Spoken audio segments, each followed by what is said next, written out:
नमस्कार, मनी गुरु की इस खास पेशकश में आप सभी का स्वागत है। मैं हूं स्वाति रायना। आज अपने इस शो में हम आपको बताने वाले हैं AT1 बॉन्ड की ABCD, मतलब एडिशनल टियर 1 बॉन्ड के बारे में पूरी जानकारी आज हम आपको देंगे। क्या होते हैं AT1 बॉन्ड, कौन इशू करता है, इसमें रिस्क क्या होते हैं, क्या आपको इसमें निवेश करना चाहिए या नहीं निवेश करना चाहिए, ये तमाम जानकारी आज हम लेने वाले हैं और साथ ही दर्शकों के सवाल भी हम शो में शामिल करेंगे। सबसे पहले आज के जो गेस्ट हैं उनका परिचय करा दें। फिरोज अजीज, डेप्यूटी CEO, आनंद राठी वेल्थ मैनेजमेंट। फिरोज, आपका स्वागत करते हैं शो में। और फिरोज से हम चर्चा की शुरुआत करें आज के इस टॉपिक पर, उससे पहले आप दर्शक भी हमसे अपने सवालों के जवाब ले सकते हैं और तरीका बेहद ही आसान है। आप हमें व्हाट्सएप नंबर पर अपने सवाल भेज सकते हैं। अपना पूरा नाम, अपने फोन नंबर और प्रॉपर सवाल के साथ आप अपना पूरा क्वेश्चन भेजिए। उसके अलावा ट्विटर हैंडल आप देख पा रहे हैं और फेसबुक पेज पर भी आप अपने सवाल पेस्ट करें। और इसके अलावा हमारा जो ईमेल आईडी है moneyGuru@zmedia.slgroup.com, इस पर भी आप अपने सवाल हमें ईमेल कर सकते हैं।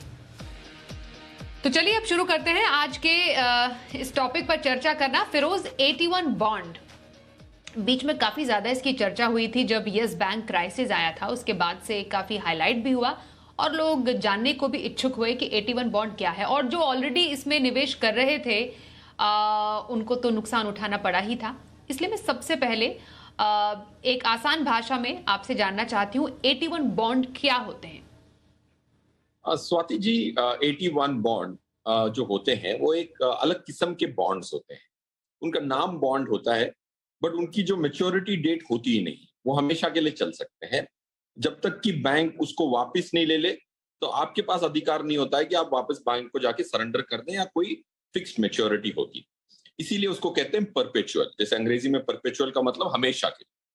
ये एक बहुत इंपॉर्टेंट डिफरेंस है। दूसरी चीज, इसकी जो रिटर्न होती है वो थोड़ी सी अधिक होती है।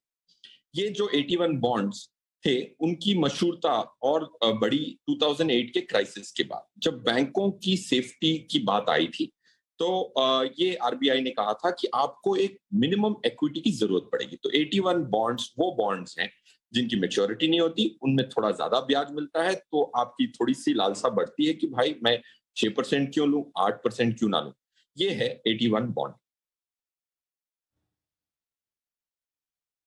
ओके, तो AT1 बॉन्ड के बारे में आपने बहुत ही क्रिस्पली बताया हमारे दर्शकों को। इसमें हम जो बेसल 3 के नियम है फिरोज, ये समझना भी जरूरी है क्योंकि हर टर्मिनोलॉजी को एक दूसरे से जोड़कर देखा जाना निवेशकों के परिप्रेक्ष्य में काफी ज्यादा इंपॉर्टेंट है। यहाँ पर ये जो बेसल 3 नॉर्म है, आपने 2008 क्राइसिस की यहाँ पर बात की जिसके बाद काफी ज्यादा ये हाईलाइट हुए थे। ये जो बेसल 3 मानदंडों को पूरा करने के लिए, बेसिकली जिसके जो नॉर्म्स होते हैं उनको पूरा करने के लिए जो है परपेचुअल बॉन्ड जो जारी किए गए, उसकी मैं सिग्निफिकेंस आपसे जानना चाहती हूँ इन कॉन्टेक्स्ट की बेसल 3 नॉर्म्स हैं क्या? स्वाति जी, बेसिल 3 नॉर्म्स पे जाने से पहले मैं ये दर्शकों को ये जरूर कह देना चाहूंगा कि क्या ये जरूरी टॉपिक है। बहुत जरूरी टॉपिक है, क्योंकि 132 डेट फंडों में ये मौजूद है। टॉप 10 फंड्स जो इसको होल्ड करते हैं उसमें 10,000 करोड़ लगे हुए। इसीलिए इसको इग्नोर करना, इसको ना समझना एक इन्वेस्टर की ऑप्शन नहीं। पॉइंट 1। पॉइंट 2, ये जो बॉन्ड्स हैं उसमें बैंक को ये अधिकार होता है कि बासिल 3 के जो नॉर्म्स हैं वो अगर पूरे नहीं होते तो वो आपको दो चीजें कर सकता है कि आपका 1 साल का ब्याज वो पे नहीं करे, तो उसमें उसकी अधिकार होता है कि वो 1 साल का अगर इंटरेस्ट है 8% का, वो स्किप कर सकता है। वो स्किप करने का क्लॉज ये है कि अगर वो बैंक की इक्विटी कैपिटल, रिस्क कैपिटल 8% से नीचे चली जाए तो ये इंटरेस्ट स्किप हो सकता है। अगर वो 6%, अप्रोक्सीमेटली 6% से कम हो जाए तो पूरी कैपिटल राइट ऑफ करने का अधिकार होता है बॉन्ड इशूअर को। इसमें प्रॉब्लम यह है कि आप सोचते हैं कि आप इसको सेफ्टी कैपिटल मानते हैं, बट बैंक इसको रिस्की कैपिटल डाल के अपनी बैंक की बैलेंस शीट में दिखाता है। इसीलिए डायरेक्टली तो AT1 बॉन्ड्स कभी खरीदने नहीं चाहिए। फंड मैनेजर के माध्यम से अगर आप खरीदते हैं तो इंडियन फंड मैनेजर्स जो हैं वो काफी जागरूक है, तो वो एटलीस्ट वो एनालाइज करके आपके लिए खरीदते हैं कि ये रिस्क जो है कि आपकी पूरी कैपिटल वॉश आउट हो जाए, उसकी क्या रिस्क है, और उसके हिसाब से वो खरीदते हैं। तो इंपॉर्टेंट चीज ये है कि आपकी इंटरेस्ट पे आउट सब्जेक्टिव है, आपकी कैपिटल राइट ऑफ हो सकती है। इसको मैं एक उदाहरण के तौर पे मैं आपको बताना चाहूंगा स्वाति जी। समझिए कि आप अपना घर किराए पे लगाते हैं। किराएदार कहता है कि मैं आपको किराया तब दूंगा जब मेरे बिजनेस में मुनाफा होगा। तो वो एक क्लॉज देता है और बोलता है कि अगर किराएदार के बिजनेस में घाटा हुआ तो मैं आपका घर बेच के अपने पूरे किराएदार का जो लॉस हुआ है वो भरपान कर लूंगा। तो ऐसा किराएदार आप नहीं चाहेंगे। और ये भी कहता है कि किराएदार कि मैं जब मर्जी होगी तभी घर छोड़ूंगा, आप मुझे नहीं निकाल सकते, मैं निकल सकता। तो ये, if I give you an example, this is the agreement which you sign when you get into an 81 bond. Okay, very interesting Firoz. पर ये जो बात आपने कही उससे मैं समझना चाहती हूँ, जो यही डिफरेंस है 81 बॉन्ड और बाकी डेट इंस्ट्रूमेंट्स में, हायर रिस्कियर ऑप्शन है ये, और काफ़ी सारे रिस्क भी जुड़े हुए हैं इससे। अगर मैं इसके बहुत मुख्य जो डिफरेंसेस हाईलाइट आपके ज़रिए करना चाहूँ कि ये बॉन्ड बाकी डेट इंस्ट्रूमेंट से डिफरेंट कैसे हैं, वो कौन से होंगे? 3-4 इंपॉर्टेंट रिस्क हैं। इसकी लिक्विडिटी रिस्क बहुत ज्यादा होती है, क्योंकि लिक्विडिटी इतनी नहीं होती है परपेचुअल बॉन्ड। अगर कोई बॉन्ड है जो 2 साल का है, 4 साल का है या 5 साल की अवधि का है, तो आपको खरीदार मिल जाए। परपेचुअल बॉन्ड की liquidity relative to other bonds कम है, दैट्स लिक्विडिटी रिस्क। दूसरा, इंटरेस्ट रिस्क, कि इंटरेस्ट मिले ही ना 2 साल तक। अगर बैंक मुनाफा नहीं करती है या कोई वो क्लॉज बासिल 3 के फुलफिल नहीं करती है, तो आपका ब्याज आए ही ना, वो हो सकता है। तीसरा, आपकी कैपिटल, जैसे यस बैंक में हुआ था कि कैपिटल ही राइट ऑफ हो सकती है। चौथा, जब ब्याज दरें नीचे जाएं तो बैंक वो बॉन्ड आपके पैसे वापस करने का अधिकार रखती है, तो आपके पास अधिकार नहीं है कि आप अपने पैसे मांग सको। जब ब्याज दरें नीचे जाएंगी तो बैंक क्या करेगी, आपको अपने पैसे वापस करके सस्ते दामों पे अपने पैसे वापस मार्केट से लेगी। उसको कहते हैं call risk. Call risk, liquidity risk, capital erosion risk, और लास्ट रिस्क है कि इंटरेस्ट ना पे। ये 4 डिफरेंट रिस्क हैं 81 बॉन्ड्स के। अब इतने सारे रिस्क अगर 81 बॉन्ड से जुड़े हुए हैं, ये समझना और जानना जरूरी है कि क्या इसमें निवेशकों को इन्वेस्ट करना चाहिए कि नहीं, और अगर इन्वेस्ट करना भी चाहिए 81 बॉन्ड्स में तो कैसे निवेशकों को, और क्या वो रीजन हो सकता है? देखिए, एक तो चीज बहुत क्लियर है कि अगर फाइन प्रिंट आपको 20 पेज का टर्म शीट पढ़ना है तो आप डायरेक्टली तो इन्वेस्ट कर नहीं सकते। तो डायरेक्ट इन्वेस्टमेंट 81 बॉन्ड में तो बिल्कुल ही नहीं करना चाहिए, कतई ही नहीं करना चाहिए, क्योंकि आपकी अर्जों की मेहनत का पैसा है। सो पॉइंट 1, म्यूचुअल फंड के माध्यम से आप अगर डेट फंड्स खरीदेंगे तो ऑटोमेटिकली आपके 81 बॉन्ड्स खरीदे जाएंगे। 2%, 3%, 4% आपके पोर्टफोलियो में ऑटोमेटिकली शामिल होंगे। बट एटलीस्ट ये तो आपको सांत्वना होगी कि फंड मैनेजर ने पढ़ा होगा एग्रीमेंट, और बैंक की प्रॉफिट और कैपिटल की उनको अंदाजा होगा। तो इनडायरेक्टली खरीद सकते हैं म्यूचुअल फंड के माध्यम से। बट अगर आपके पास डेट म्यूचुअल फंड का पोर्टफोलियो है और उस पोर्टफोलियो में 81 बॉन्ड की मात्रा अगर आपको पता नहीं है, तो ये एक वेकअप कॉल है कि आपको अपनी डेट पोर्टफोलियो में कितनी 81 बॉन्ड है उसकी मात्रा का आपको एनालिसिस करना पड़ेगा। इनफैक्ट आपने सही बोला कि हम जैसे नॉर्मली कोई भी निवेश करने से पहले देखते हैं कि हाँ, कौन सा फंड कहाँ पर निवेश कर रहा है, इक्विटी में, डेट में, खास तौर पर कौन से पेपर्स में निवेश है, कौन से रेटेड पेपर में निवेश है। 81 बॉन्ड एट प्रेजेंट मैं आपसे जानना चाहती हूँ फिरोज, कौन सी स्कीम्स हैं जिसमें 81 बॉन्ड जो है इस वक्त उसका निवेश है, उसका एक्सपोजर है? स्वाति जी, जैसे मैंने कहा था कि 132 डेट स्कीम्स हैं। 29 अप्रैल का डेटा है, लेटेस्ट डेटा है, उसके हिसाब से आपके पास 132 स्कीम्स हैं जिसमें 81 बॉन्ड्स मौजूद हैं। तो काफी बड़ी यूनिवर्स है। उसमें से अगर टॉप 10 फंड्स जिसमें अमाउंट में ज्यादा है उसको कहूं तो एचडीएफसी बैलेंस्ड एडवांटेज फंड में ऑलमोस्ट 3% है, बट 1400 करोड़ का माल है। ICICI banking and PSU, ICICI balanced advantage, ICICI की equity, SBI equity hybrid, Kotak banking, HDFC low duration, ये थोड़े फंड्स हैं जिसमें कुल मिला के 10 फंडों में 10,000 करोड़ लगा हुआ। बट इसमें आपको घबराने की बात नहीं है, क्योंकि फंड मैनेजर ने इसकी जांच पड़ताल की हो। माना कि येस बैंक में एक एक्सीडेंट हुआ था, बट उसमें भी सर्कमस्टांसेस अलग थे। बट जैसे आप मैं उदाहरण दूं, मुंबई पुणे हाईवे पे काफी एक्सीडेंट्स होते हैं। इसका मतलब ये नहीं कि आप चलना बंद कर दें। बट आपको जांच पड़ताल करके, आपको सही ड्राइविंग करके सुरक्षित पहुंचना आपका फर्ज है।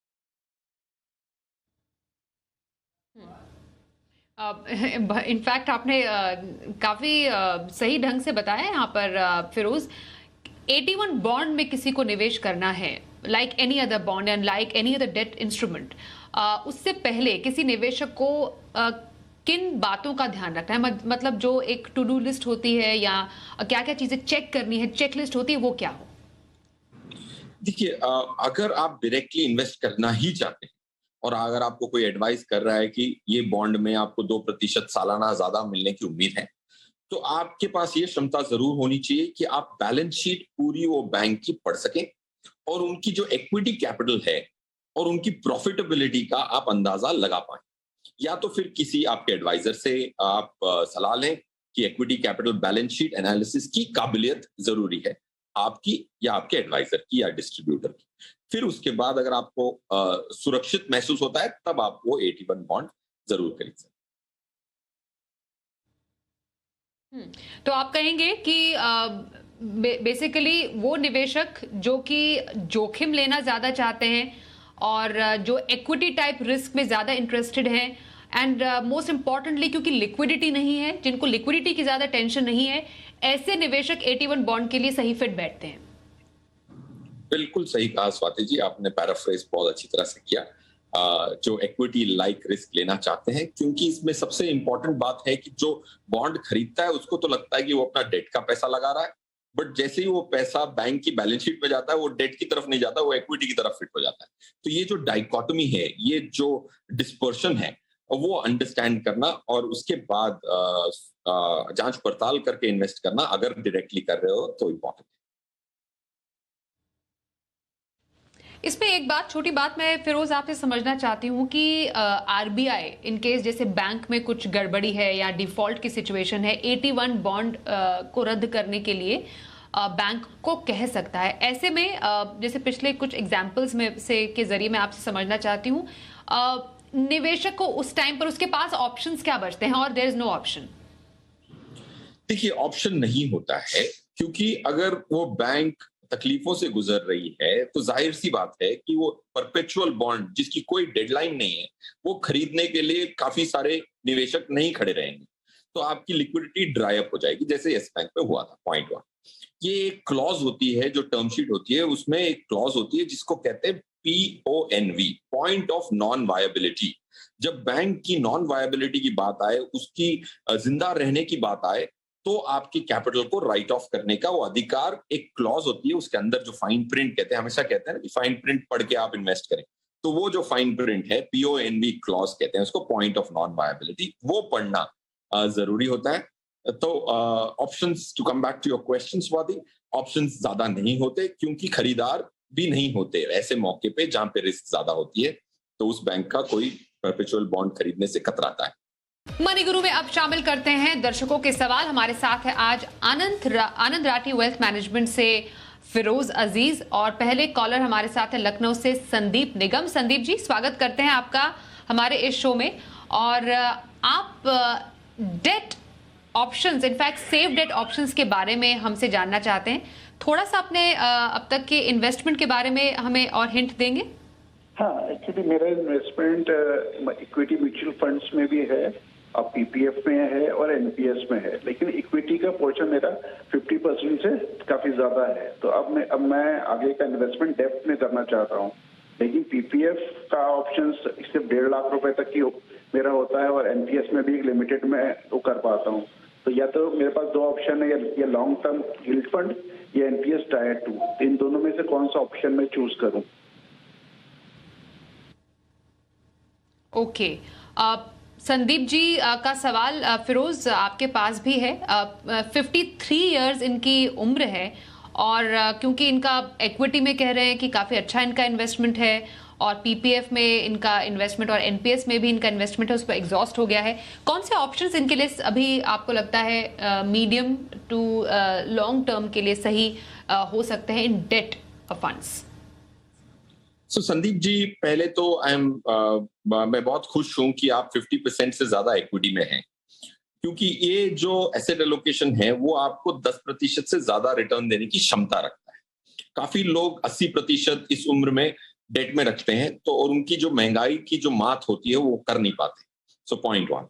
पॉइंट टू, जो आपकी डेट एलोकेशंस हैं, जो आप एक दो ऑप्शंस को एग्जॉस्ट कर चुके हैं, मेरे हिसाब से आज की करंट स्थिति में जहां महंगाई ज्यादा है, ब्याज दरें कम है, तो डेट फंड्स की जो रिटर्न आती है वो tax free, almost tax free हो जाती है, क्योंकि उसमें लॉन्ग टर्म कैपिटल गेन में इंडेक्सेशन का बेनिफिट मिलता है।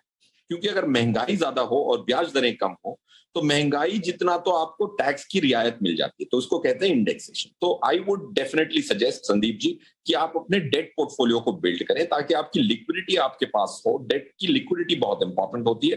काफी सारे दूसरे ऑल्टरनेटिव्स जो है उसमें आपकी लॉक इन हो जाती है, ताकि आप इक्विटी को हाथ नहीं लगाएं। डेट में लिक्विडिटी होती है, तो बुरे वक्त में इक्विटी लॉन्ग टर्म इन्वेस्टमेंट बरकरार रह पाता है। That's point one.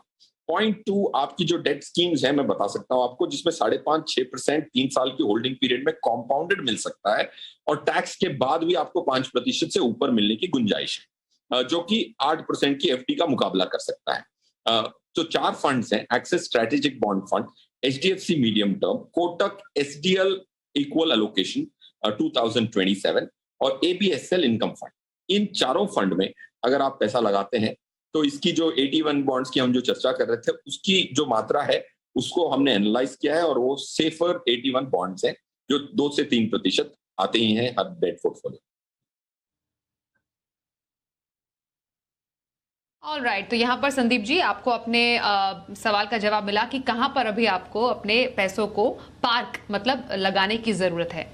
आपको बहुत शुभकामनाएं आपके निवेश के लिए। आगे बढ़ते हैं, एक और कॉलर से बात करते हैं। पटना से स्वप्निल सौरभ हमारे साथ हैं। स्वप्निल जी, बहुत स्वागत करते हैं हम आपका। आपने काफी यंग एज में, मैं अज्यूम कर रही हूँ अपने करियर की शुरुआत में ही इन्वेस्टमेंट की शुरुआत भी कर दी है। First of all very congratulations to you.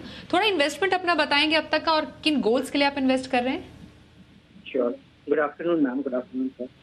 तो यस मैम, मैंने अब इन्वेस्टमेंट तो काफ़ी अर्ली स्टार्ट किया। मैं आप लोग के शोज बहुत रेगुलरली देखता था अपने फादर के साथ, और इवन मेरा करियर और जॉब स्टार्ट करते ही मैंने इन्वेस्टमेंट शुरू किया था। मेरे करंट जो पोर्टफोलियो है उसमें मैं कुछ SIPs करता हूँ, जिसमें पराग पारिक फ्लेक्सी कैप में 5000, एक्सिस ब्लू चिप में 3000, DSP मिड कैप में 2000, मोतीलाल ऑसवाल नैस्डैक 100 FOS में 2000 और L&T इमर्जिंग बिजनेस फंड में 1000 का SIP है, जो टोटल 13,000 पर मंथ आता है। इसके अलावा वॉलेंटरी प्रोविडेंट फंड में 5,000। ये मेरे मैम एक्टिव SIPs हैं। और मेरा क्वेश्चन ये है कि मैं अपने करंट इन्वेस्टमेंट और जो मैंने कुछ गोल सेट करने की कोशिश की है, क्योंकि मैं अभी अनमैरिड हूँ, तो मैम बहुत मुश्किल है गोल सेट करना रियलिस्टिक, तो इट इज डायनेमिक, बट मेरे गोल्स के अकॉर्डिंग और मेरा करंट पोर्टफोलियो कैसा है, मैं 20,000 पर मंथ अपना मंथली SIP इंक्रीज करना चाहता हूँ। तो उसको मैं किन फंड को एलोकेट करूँ और किस प्रपोर्शन में अपने पोर्टफोलियो को बिल्ड करूँ? ओके, तो स्वप्निल के जो लक्ष्य हैं उनमें अपनी शादी 5 साल के बाद 20 लाख, घर खरीदना 15 साल के बाद 1.5 करोड़, बच्चे की एजुकेशन 25 साल के बाद 1.5 करोड़ रुपए, और रिटायरमेंट 35 साल के बाद 10 करोड़ का लक्ष्य इन्होंने रखा है। और बहुत इम्प्रेसिव इन्होंने अब तक का प्लान बनाया है Firoz, and that credit goes to you as well apart from us, क्योंकि आप भी मार्गदर्शन जो करते हैं तमाम इन्वेस्टर्स का उनका पोर्टफोलियो बनाने में, वो काफ़ी आउटस्टैंडिंग है। इसलिए आप बताइए स्वप्निल को भी कि वो अपने इस फाइनेंशियल जर्नी को कैसे आगे बढ़ाएं। स्वाति जी, आपने बिल्कुल सही कहा कि ये काफी इंस्पिरेशनल है, काफी प्रोत्साहित करता है दूसरे दर्शकों को भी कि इस उम्र में स्टार्ट करें। और उनकी जो सेविंग्स रेशियो है वो भी बहुत अच्छी है, क्योंकि 23,000 की वो आज करंटली SIP करते हैं, जिसमें 78% का जो पैसा है वो इक्विटी में डाल रहे हैं, 22% डेट में डाल रहे हैं। उनका जो पोर्टफोलियो उन्होंने भेजा है उसको एनालाइज करें तो इक्विटी डेट का रेशियो भी अच्छा है, मात्रा भी अच्छी है, उम्र भी सही है, प्लानिंग के लिए गोल्स भी 4 रखे हुए हैं। शादी से पहले कोई बच्चों की पढ़ाई का अगर गोल रखता है तो कितना दूरदर्शी होता है और कितना इंस्पिरेशनल होता है। That's very good Swapnil, it's very very inspirational. Point 1। Point 2, आपका जो एसेट एलोकेशन है 80%, क्लोज टू 80% इक्विटी में, उसको बरकरार रखें, क्योंकि आपकी उम्र ये 25 की है, विच इज ब्रिलियंट। तीसरा, आपकी जो करंट SIPs है अगर आप 4 गोल्स को अगर आप देखें तो आपको टोटल अप्रोक्सीमेटली 60,000 की एसआईपी की जरूरत पड़ेगी अगर पूरे गोल्स आपको मीट करने हैं। और अगर मैं रेट ऑफ रिटर्न को 12% मानूं, जो कि इंडिया में 12% इक्विटी और डेट की जो 80-20 है उस पे अचीव करना इतना कठिन नहीं है, because as an economy we are gonna be evolving into something which is gonna be one of the largest economies in the world, which already is as a matter of fact. So coming back, आपकी जो schemes हैं उसमें थोड़ा बदलाव है। ABSL flexi cap जो है उसको आप बरकरार रख सकते हैं या फिर एचडीएफसी फ्लेक्सी कैप में स्विच कर सकते हैं। HDFC flexi cap one of the oldest funds in India, 93 से चल रहा है। प्रशांत जैन जो है वो उसके फंड मैनेजर है, पूरे 25 साल से फंड मैनेजमेंट कर रहे हैं, so that will be a better fund. Axis blue chip के बदले अगर आपने लार्ज कैप कैटेगरी में लेना है तो फ्रैंकलिन ब्लू चिप लीजिए, उसकी जो फ्यूचर पोटेंशियल है वो हमारे हिसाब से बेहतर लगती है। मिड कैप कैटेगरी में डीएसपी मिड कैप, विनीत सामड़े का जो फंड है वो बॉटम अप स्टॉक पिकिंग करता है और वो बहुत अच्छी परख रखते हैं बिजनेसेस की जो फ्यूचर लार्ज कैप बनने की क्षमता रखते हैं। एल&टी इमर्जिंग बिजनेस से मैं रिकमेंड करूंगा कि आप एग्जिट करें। मिराय एसेट टैक्स सेवर जो है वो आप कैरी ऑन करें। मोतीलाल ओसवाल नैस्डैक फंड, मैं तो ये मानता हूं कि अगर आप ग्लोबल इन्वेस्टिंग करते हैं तो थीमेटिक टेक्नोलॉजी बेस्ड इन्वेस्टिंग नहीं करनी चाहिए। अगर आप ग्लोबल इन्वेस्टिंग कर रहे हैं तो S&P 500 की करें, Motilal Oswal S&P 500, that's one change. These are the few changes. अगर ये चेंजेस करते हैं स्वप्निल आप, तो आपके पोर्टफोलियो में जो 12% की रिटर्न की उम्मीद है on an overall basis achieve हो सकती है। ओके, तो Swapnil, all the very best. आपने बहुत कम उम्र में निवेश की शुरुआत की विद क्लियर गोल्स और clear financial planning. All the very best. और आपका भी धन्यवाद करेंगे फिरोज, आप हमारे साथ मनी गुरु में आज शामिल हुए। आज के इस एपिसोड में बस इतना ही, रुकेंगे एक ब्रेक के लिए, पर खबरों का सिलसिला आगे भी जारी रहेगा। बने रहिए हमारे साथ और देखते रहिए जी बिजनेस।